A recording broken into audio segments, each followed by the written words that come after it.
Cette semaine, on vous emmène sur les derniers kilomètres aux USA. On vous fait un petit bilan de notre aventure, puis nous passons la frontière pour le Canada. Installez-vous bien, c'est parti!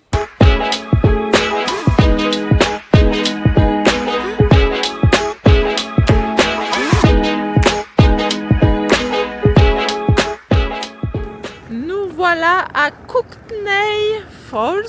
C'est une petite balade qui mène à un pont suspendu où nous devrions voir quelques petites cascades. C'est très agréable aujourd'hui, il fait bon, ça sent le printemps. Et ben c'est très joli cette petite promenade à travers les bois. C'est un petit peu escarpé. On a eu déjà quelques petits points de vue sur les cascades.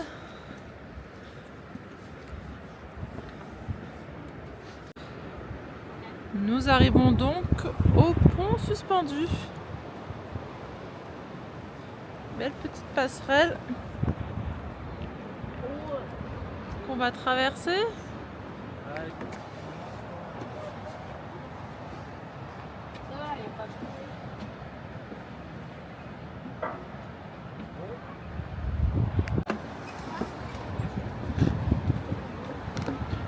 Wouhou!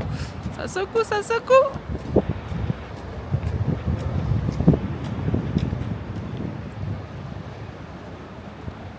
Il y a du bouillon là. Hein.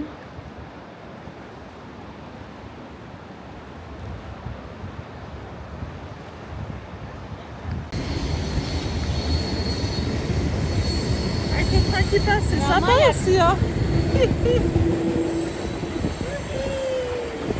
Attention, faut pas qu'elle casse la passerelle. Ah, il faut pas qu'elle casse. Hein.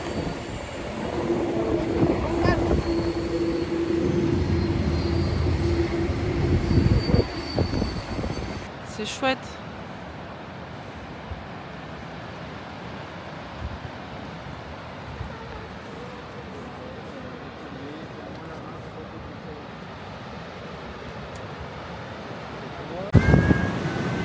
Il y a du bouillon ici, hein. Cette puissance.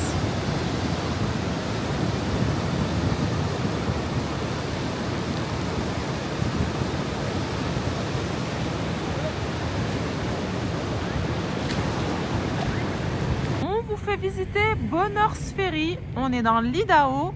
On est à environ 40 km de la frontière canadienne. On sort de la librairie qui était très bien. Ça vous a plu? Génial!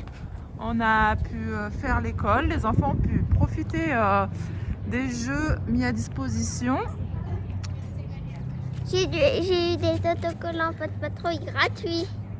Et des œufs cachés dans les livres. Ouais, regardez. Ah oui, il y avait la chasse aux œufs aussi.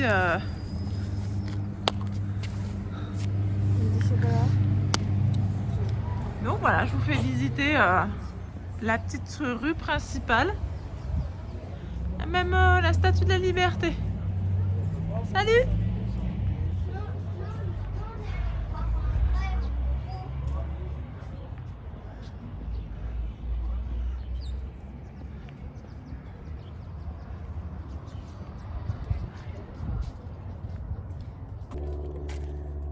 Alors, on se représente une Cherokee avec la lame de déneigeuse à l'avant, avec des vérins et l'hydraulique. Ah, c'est écrit Cherokee derrière. Alors, c'est là, non? Je pense plus qu'elle serve, mais bon. Elle a vécu. Ah bah, elle sert plus. Joli. L'avantage d'être dans une petite ville aussi, c'est qu'on s'est trouvé donc un parking à même pas 5 minutes de la bibliothèque. Il y a même la possibilité donc de vider les eaux grises, de faire le plein d'eau. Bon, à cette époque de l'année, l'eau elle est encore fermée. Et donc du coup, il y a le parc de jeux avec le terrain de sport. Et nous, on s'est garé là-bas derrière. J'avance un petit peu le pas pour que vous voyez. Voilà. Donc hyper tranquille, hyper calme. Alors Marlène, ce bilan aux US? Et bah franchement, c'était génial, un vrai rêve américain. On a vraiment passé presque quasi 6 mois sur le territoire. Tu te rends compte qu'on a traversé 30 États et parcouru quasi 17 000 km. Ah, énorme, énorme. On a pu découvrir la côte Est, donc avec New York, on a pu emmener le camion à Manhattan. Truc de fou. Ça, c'était fou, ouais. Et après, on est descendu à la Floride aussi, c'était super. Le beau temps en hiver, ça nous a fait du bien. C'est clair que d'être au mois de janvier en maillot de bain, c'est pas courant, donc Une expérience. Coup de cœur pour l'Arkansas, quand même. On tient à le préciser. Un état à découvrir, je pense. Encore un peu plus. Ouais. Et le Montana aussi, avec les superbes montagnes. Bien sûr. Et puis surtout, ce qu'on retient au-delà des formidables paysages, quand même, je crois que c'est vraiment la bienveillance, la générosité et la politesse des Américains. Franchement, on a découvert une population vraiment très agréable. Welcome, vous êtes les bienvenus. Toujours.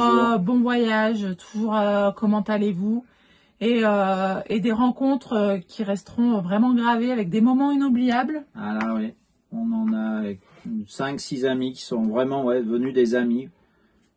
C'est incroyable l'échange qui a pu se passer et maintenant on peut avoir un problème aux États-Unis, ils viendront nous aider.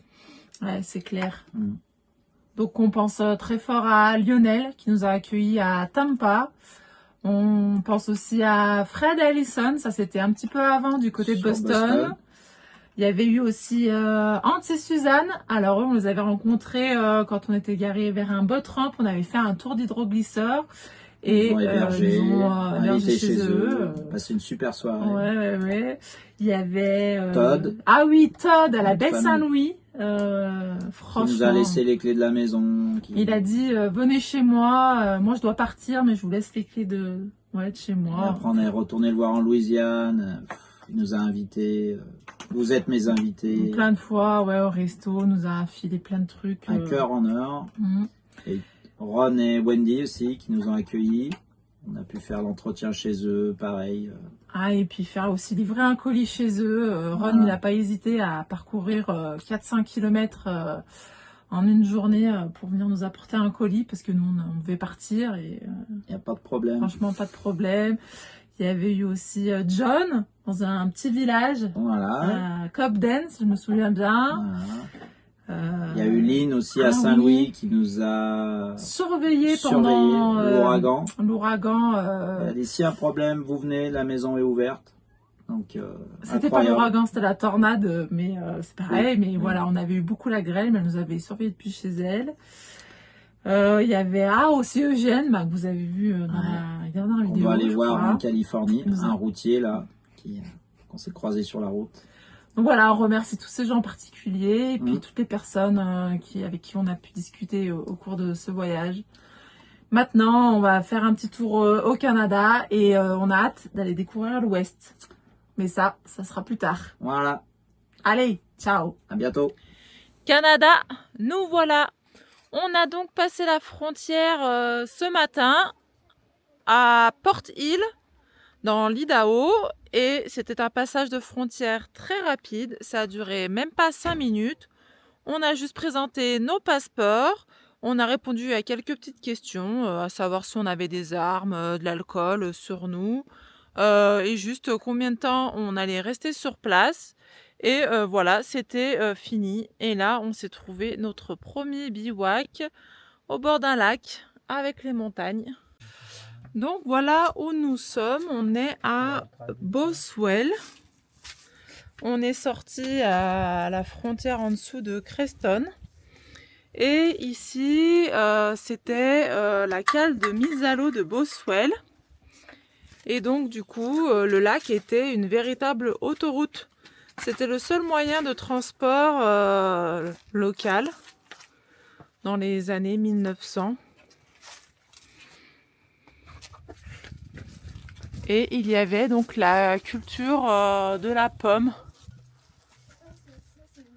Il y avait beaucoup de pommiers et puis après il y a eu une maladie qui a atteint les arbres et donc du coup il y a eu un arrêt de la production. Et après ça s'est transformé en simple boat ramp. Il n'y a plus, on voit juste les vestiges du motel. Là, c'est juste ça qui reste là, les petites fondations. Donc hier, lorsque nous étions garés au bord du boat ramp, on a Will, que nous sommes en train de suivre, qui nous a repérés et qui nous a donc invités à venir chez lui aujourd'hui. Donc il est venu nous retrouver en bas de la route. On s'est donné rendez-vous aujourd'hui parce que hier c'était le soir et nous on était déjà posés. Et donc on emprunte une jolie petite piste pour aller jusqu'à chez lui. Nous voilà donc arrivés chez Will et Michel. Ils ont construit eux-mêmes leur maison. C'est magnifique leur maison. Ils ont un petit potager. Il manque pas d'eau parce qu'ils ont 2 sources d'eau naturelles qui arrivent de la montagne. Ils ont aménagé un school bus qui loue en Airbnb et cette petite tiny house avec laquelle ils ont déjà voyagé un petit peu. Donc voilà, rencontre de bord de route qui finit chez l'habitant.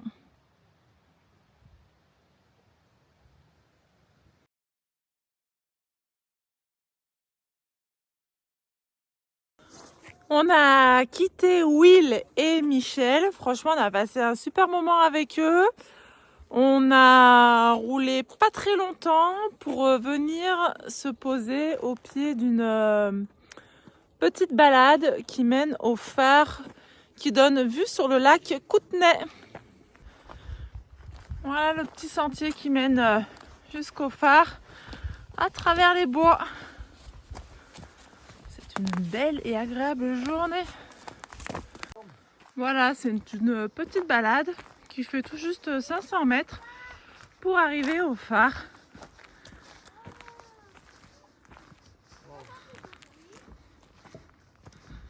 Et qui offre une sacrée vue sur le lac Kootenay. Et on aperçoit le ferry qu'on prendra tout à l'heure. En Norvège, dis donc. Pareil. On aurait même pu emmener le pique-nique ici. C'est hyper agréable.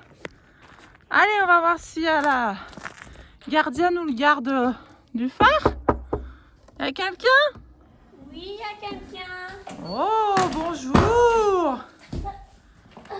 Est-ce que je peux rentrer dans votre phare, messieurs, dames? Oui.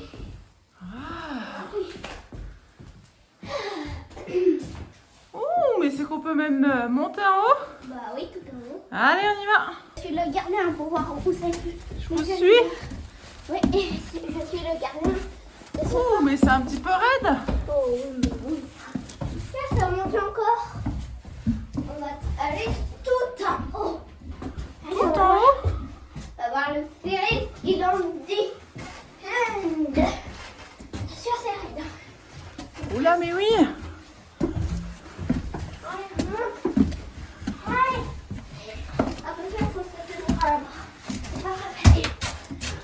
Hop.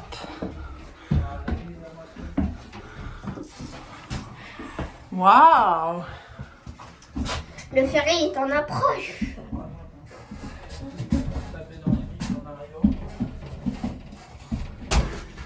Et on peut même sortir dehors.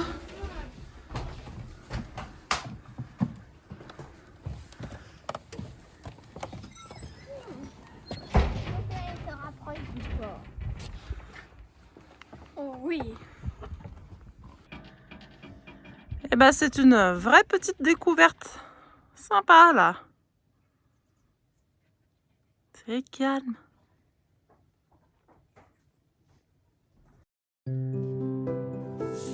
Le phare de Pilot Bay, situé sur la rive est du lac Kootenay en Colombie-Britannique, a été construit en 1904 et mis en service en 1905 pour guider les navires à vapeur. Il est caractérisé par une structure en bois blanche avec un toit rouge. Avec le déclin du trafic maritime et les avancées technologiques, il a été désactivé en 1993. Grâce à des efforts communautaires, il a été restauré et fait partie aujourd'hui du parc provincial de Pilot Bay. C'est le dernier phare intérieur encore existant en Colombie-Britannique, accessible par un court sentier de randonnée.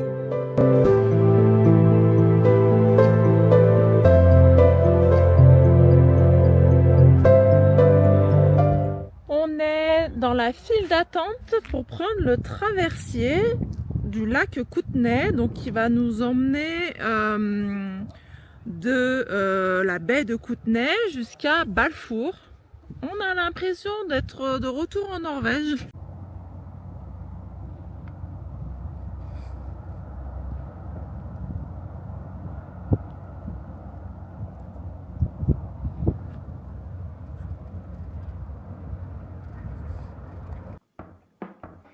Le traversier du lac Kootenay est un service gratuit exploité par le gouvernement de la Colombie-Britannique.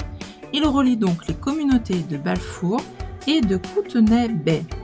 La longueur du trajet dure environ 8 km, soit 35 minutes.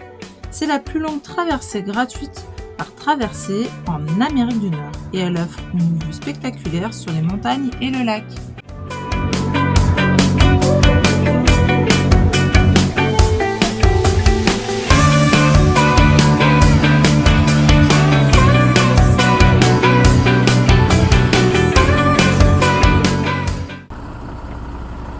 Voilà, petit bivouac du jour. On s'est trouvé hier soir pendant une jolie piste au-dessus du lac. Avec un joli temps aujourd'hui. Et là on est invité, on a croisé un Ardéchois sur cette piste. Un truc de fou. Et on va aller voir, on va aller prendre le café chez lui à quelques kilomètres de là.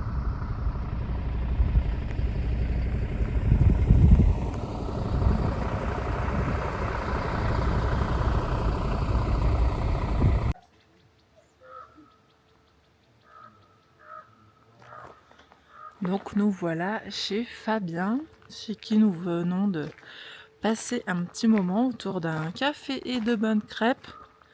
Ils habitent sur les hauteurs du lac Kootenay.